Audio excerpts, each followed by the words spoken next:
I used to believe that family meant safety, that no matter what happened outside our small house in Columbus Grove, Ohio, the people inside would always protect me. I remember those evenings when Mom made her famous pot roast, when Dad laughed at his own bad jokes, when my older brother Derek and I fought over the TV remote like normal kids. Those memories feel like they belong to someone else now. Because when I was 15 years old, I learned that blood does not always mean loyalty. Before I share what happened that stormy night, let me know where you're watching from in the comments below. If you have ever been blamed for something you did not do, hit that like button. And if you want to hear how the truth finally came out, make sure you subscribe and stay with me until the end. Trust me, you will not want to miss how this story unfolds. My name is Ellis, and I grew up in a family where I always felt like the spare tire. Not the important one you drive on, but the one sitting in the trunk just in case. Our dad, Gary Peterson, owned a small auto repair shop that had been in our family for 3 generations. Peterson Auto Repair was his pride and joy, and so was my older brother Derek.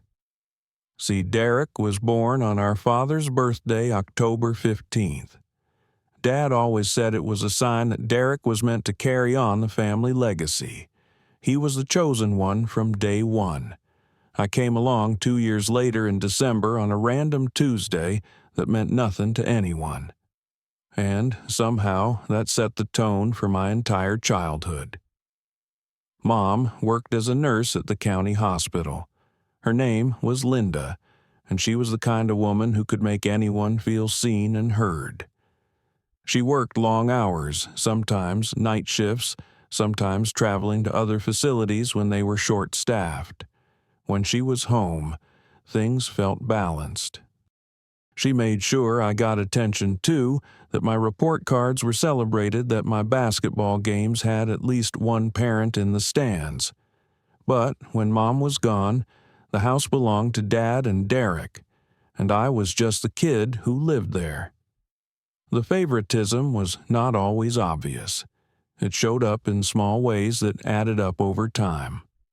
When Derek turned 14, Dad taught him how to drive the old pickup truck around the empty lot behind the shop.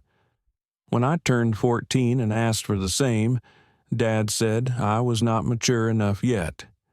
Derek got $20 a week for allowance. I got 10. When we argued about anything, and I mean anything, Dad took Derek's side without even hearing mine. I tried everything to earn my place. I got straight A's, while Derek barely passed his classes. I made the junior varsity basketball team as a freshman, while Derek quit every sport he tried. I helped Mom with chores without being asked. None of it mattered.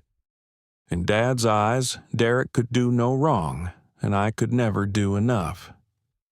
Then came the week that changed everything. Mom got a call that her mother, my grandma, had fallen and broken her hip in Phoenix. She needed surgery and someone to help her recover. Mom packed her bags and told us she would be gone for about 3 weeks. The night before she left, she sat Derek and me down at the kitchen table. "I need you boys to take care of each other while I am gone," she said, looking at both of us but lingering on Derek a little longer. "No fighting, no drama. Help your dad around the house." Derek smiled his perfect golden boy smile. "Do not worry, Mom. I will keep an eye on things." I promised to be good, to help out, to make her proud. She hugged us both and left the next morning before sunrise. The moment her car disappeared down the street, something shifted in Derek's eyes. That fake sweetness melted away like snow in April. With Mom gone, he had free rein. Within 3 days, Derek started inviting his friends over when Dad worked late at the shop. They would take over the living room, blast music, leave beer cans that Derek would hide before Dad got home. I stayed in my room, mostly trying to avoid the chaos. Then Thursday night happened. Dad kept a small safe in the garage where he stored cash to pay his part-time workers at the shop. Nothing fancy, just a metal box with a combination lock that everyone in the family knew the code to. That Thursday, $300 sat inside waiting to pay a guy named Marcus who helped out on weekends. I did not know it at the time, but Derek had his eye on that money. He had been trying to impress a new girlfriend named Megan, and there was a concert coming up that weekend. Tickets were $150 each, and Derek did not have a dime to his name because he spent his allowance on video games and energy drinks. So, while I was asleep in my room, Derek crept into the garage, opened that safe, and took all $300. The next morning, Friday, I woke up to the sound of Dad yelling. Not the normal kind of yelling, but the kind that shakes the walls and makes your stomach drop before you even know what happened. I ran downstairs and found Dad standing in the garage doorway, his face red as a tomato, veins popping in his neck. "Who took the money?" he shouted. $300, gone." Derek was already there, leaning against the kitchen counter with a cup of orange juice in his hand. He looked calm. Too calm. "I do not know, Dad," Derek said, shaking his head slowly, "but I did see Ellis sneaking into the garage last night, around 11 or so. I thought it was weird, but I did not say anything." My heart stopped. "What?" I said. I was asleep. I did not go anywhere near the garage. Dad turned to me, and the look in his eyes was something I had never seen before.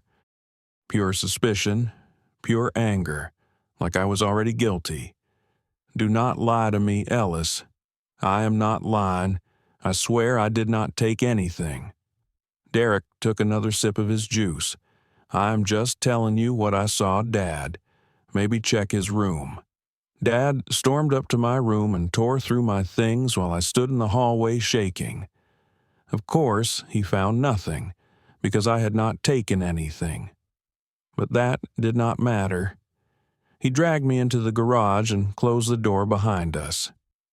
"You have one chance to tell me the truth," he said, his voice low and cold. "Dad, I am telling the truth. I did not do this. Please believe me." "Then explain why Derek saw you in here. He is lying. I do not know why, but he is lying." I suggested we check the security camera mounted in the corner of the garage. Dad's face flickered for just a second before going hard again. "Camera has been broken for 2 months. Nice try." I felt the walls closing in.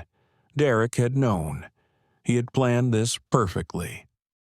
Through the small window in the garage door, I could see Derek standing outside watching. He caught my eye and smirked. Actually smirked. That was the moment I realized my brother was not just careless or selfish. He was cruel. "I raised you," Dad said, stepping closer to me. "I put food on your tablecloths on your back, and this is how you repay me by stealing from your own family." "Dad, please. I did not do it. Why would I need $300? I do not have anywhere to spend it. I do not have a girlfriend. I do not go anywhere. This does not make sense." But logic had no place in that garage. Dad had already made up his mind. Outside, the sky had turned dark. Not regular evening dark, but that sickly green color that comes before a bad storm. Thunder rumbled in the distance like a warning. Dad grabbed my arm and pulled me toward the side door of the garage that led to the backyard. "You want to keep lying, fine. You can stay outside until you're ready to tell the truth." "Dad, there's a storm coming. The radio said severe thunderstorm warning." He opened the door. Rain had already started falling, fat drops that splattered against the concrete. "Maybe the rain will wash away your lies." I looked back at Derek, who had appeared in the doorway behind Dad. I wanted him to stop this, to admit what he had done. We were brothers. We shared a room until I was 8. We built pillow forts and caught fireflies and had secret handshakes. Instead, Derek shrugged. "He needs to learn his lesson, Dad." Dad pushed me outside. The door slammed shut. The lock clicked.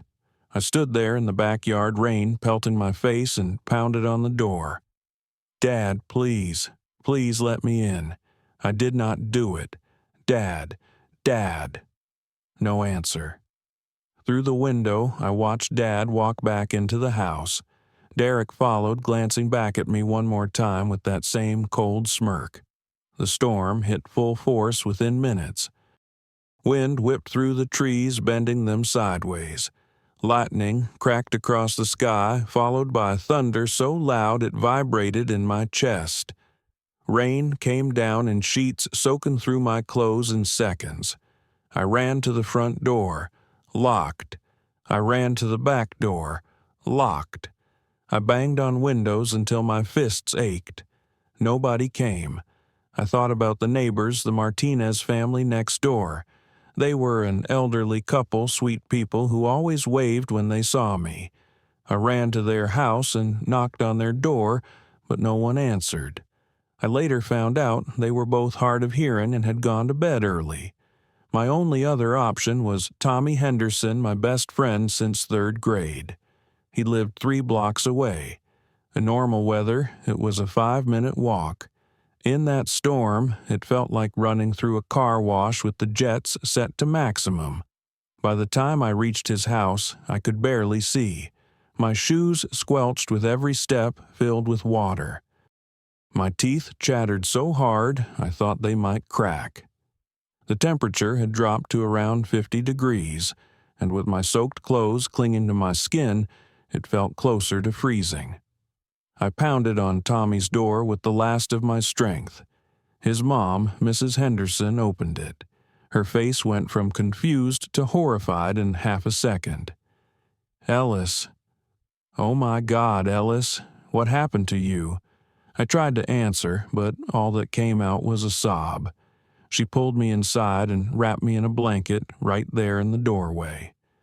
Tommy came running down the stairs, took one look at me, and his face twisted with anger. "Who did this to you?" I told them everything. About the money, Derek's lie, Dad's accusations being thrown out into the storm. Mrs. Henderson made me take a hot shower while she threw my clothes in the dryer. She made me hot chocolate with extra marshmallows and sat with me until I stopped shaking. Tommy wanted to call the police. I begged him not to. If we get cops involved, it will be worse when Mom comes home. She will have to leave Grandma. Please, just let me stay here until I figure something out. Mrs. Henderson agreed to let me stay, but she called my dad the next morning. I could hear his voice through the phone, loud and dismissive. "He knows what he did. He can come home when he is ready to admit it and apologize." So began 2 weeks of living in exile from my own family. I went to school from Tommy's house. I wore his clothes that were a little too big for me. I told anyone who asked that we were having plumbing issues at home and I was staying with friends until it got fixed. Derek texted me a few times. "Miss your bed yet?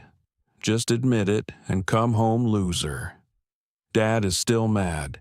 You should have just confessed." I did not respond to any of them. My grades started slipping because I could not focus. My basketball coach asked why I seemed off during practice. I made excuses. I smiled when I had to and fell apart when I was alone. Every night in Tommy's guest room, I stared at the ceiling and wondered what I had done to deserve this. Was I really so unlovable that my own father could throw me away without a second thought? Was I always going to be less than Derek in everyone's eyes? Those 2 weeks were the loneliest of my life. On day 12, everything changed. Mom came home early. Grandma's recovery was going well, and the home health aide they hired was excellent, so Mom decided to surprise us by coming back a few days ahead of schedule. She arrived in the afternoon while I was still at school. Dad was at the shop. The house was quiet. When Dad came home for dinner, Mom asked where I was. "Staying at the Henderson boys' place," Dad said, not looking up from his plate. "Study group or something." Mom knew me. She knew I would have called her if I was staying somewhere else for days. She knew something was wrong. But before she could ask more questions, Derek came home with 3 of his friends. They headed straight for the basement to play video games, laughing and shoving each other like teenage boys do. Mom was tired from traveling. She kissed Dad goodnight and said she was going to bed early. But on her way upstairs, she stopped in the kitchen to get a glass of water. Our basement was right below the kitchen, and sound traveled through the old heating vents like a megaphone. Mom heard voices, laughter. Then she heard my name. "Dude, where is your little brother anyway?" one of Derek's friends asked. "Have not seen him in forever." Derek laughed, not a nervous laugh, a proud laugh. "Oh man, that was my masterpiece." Mom froze at the sink water glass halfway to her lips. "What do you mean?" another friend asked. "So, you know how my dad keeps cash in the garage. I needed money for the concert with Megan. So I took it, $300. But the genius part, I blamed Ellis." The friends started laughing. "No way." "Way.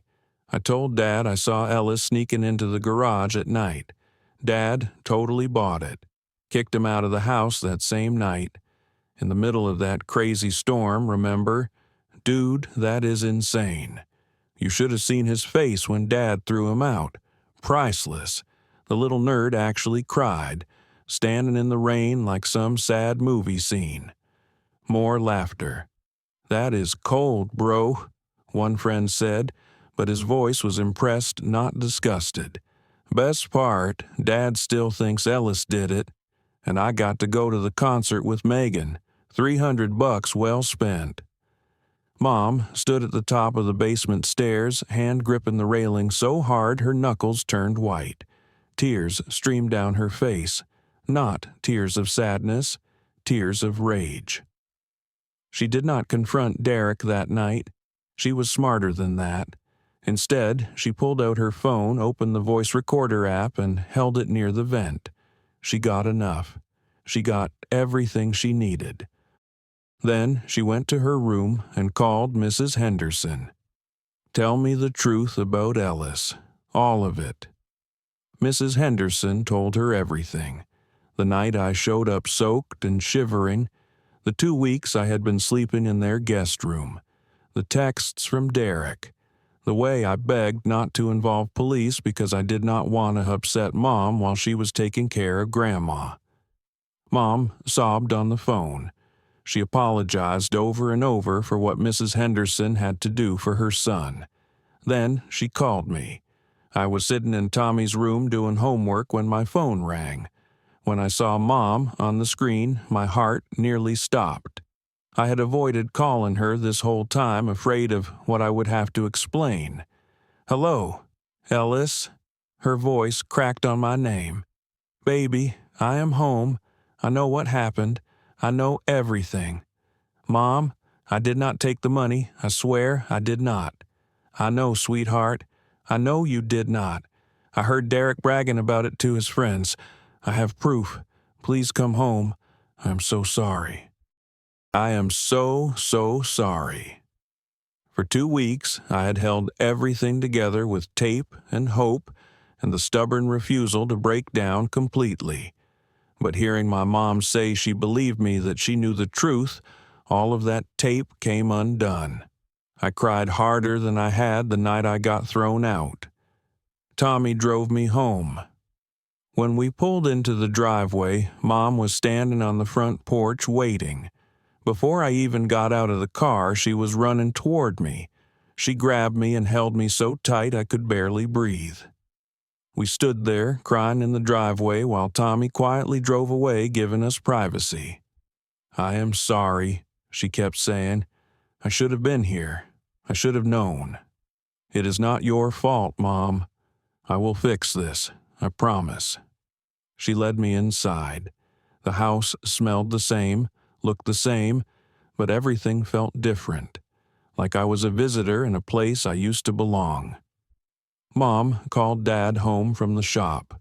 She told Derek to bring his friends upstairs and send them home. Something in her voice made even Derek obey without argument. 20 minutes later, we all stood in the living room. Dad looked annoyed.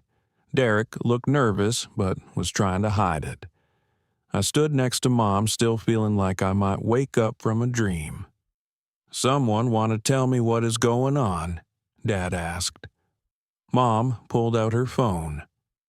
"I think Derek should tell you, but since he's probably going to lie again, I will let this do the talking." She pressed play on the recording. Derek's voice filled the room, bragging about taking the money, framing me, watching me get thrown into the storm. Every word hung in the air like poison. Dad's face went through about 7 different expressions: confusion, disbelief, recognition, horror, shame. Derek's face lost all color. He opened his mouth to speak, but nothing came out. When the recording ended, the silence was deafening. "Derek!" Dad's voice was barely a whisper. "You did this!"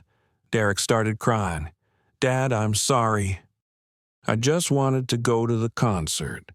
I did not think it would be such a big deal. I was going to pay it back." "Pay it back." Mom's voice cut like a blade. "Your brother lived with strangers for 2 weeks. He went to school in borrowed clothes. He was thrown out into a storm because you lied, and you were going to pay it back. I am sorry. I am so sorry." Mom turned to Dad. "And you. You threw your 15-year-old son out of his home, into a thunderstorm, without even hearing his side properly, because your precious firstborn pointed a finger." Dad looked at me then, really looked at me, maybe for the first time ever. "Ellis," his voice broke, I do not know what to say." "Say you believe me now," I said quietly. "I believe you. I should have believed you then. I am sorry." Those words should have fixed everything. In movies, this would be the part where everyone hugs and cries and the music swells and everything goes back to normal. But real life does not work like that. I nodded at Dad's apology because it was all I could manage. The words helped, but they did not erase the memory of rain on my face and a locked door. Mom laid out the consequences for Derek in a voice that left no room for argument. He would work at Dad's shop every single day of summer break with no pay until he earned back every cent of that $300. He was grounded for 3 months. No phone, no car, no friends. He would write me an apology letter, a real one, and read it out loud in front of the whole family. And the hardest one, he would call every friend who had been in that basement one by one and tell them the truth, that he had lied, that he had framed his innocent brother, that everything he bragged about was him being a coward and a thief. Derek did all of it. Every call, every shift at the shop, every night alone in his room without his precious phone. I'm not sure if it changed him deep down, but it definitely changed how he acted. That night, I slept in my own bed for the first time in 2 weeks. My room was exactly how I left it, but I was not the same kid who had left. The months after that night were strange. Dad tried to make up for what he did. He started coming to my basketball games. He asked about my homework. He made awkward attempts at conversation that never quite landed. I appreciated the effort. I did. But there was a wall between us now that neither of us knew how to climb over. Some things once broken never fit together the same way. Derek finished his punishment.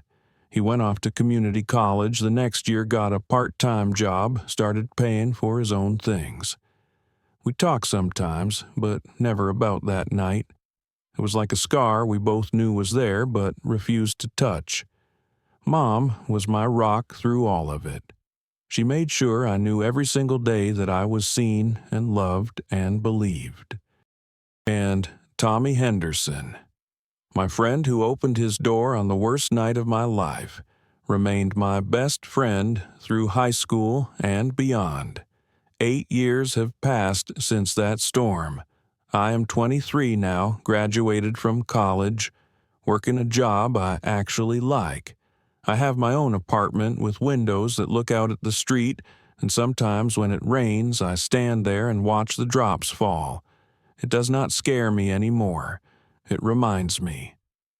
That night taught me things no classroom ever could. I learned that family is not just about blood. It is about trust, and trust has to be earned and protected. I learned that the truth always finds its way out, even when the liars think they have won. I learned that forgiveness is not something you give to the person who hurt you. It is something you give yourself, so the anger stops eating you alive. And I learned that the people who believe in you when no one else does, those are the people worth keeping forever. I do not hate my dad anymore. I understand him better now, his flaws, his blind spots, his desperate need to believe his firstborn was perfect. He was wrong, but he was human. I do not hate Derek either. He was 17 and selfish and made a terrible choice. He has spent years trying to be better. I cannot say we are close, but I can say I hope he finds peace with who he is. As for me, I found peace a long time ago. Not because everything turned out perfect, but because I stopped needing it to be perfect. That storm washed away a lot of things. My innocence, my blind trust, my belief that parents always know best. But it also washed away the version of me that needed everyone's approval to feel worthy. And in that empty space, I built something stronger. So here is my question for you. Have you ever been blamed for something you did not do? Did the truth ever come out?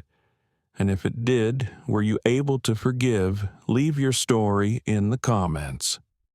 I read every single one, and I know I am not the only person who has felt that kind of betrayal. If this story touched you, please hit the like button and share it with someone who might need to hear it. Subscribe to this channel so you do not miss more stories like this one. Thank you for watching. Thank you for listening. And remember, no matter what storms you face, you are stronger than you think. Take care of yourselves. I will see you in the next one.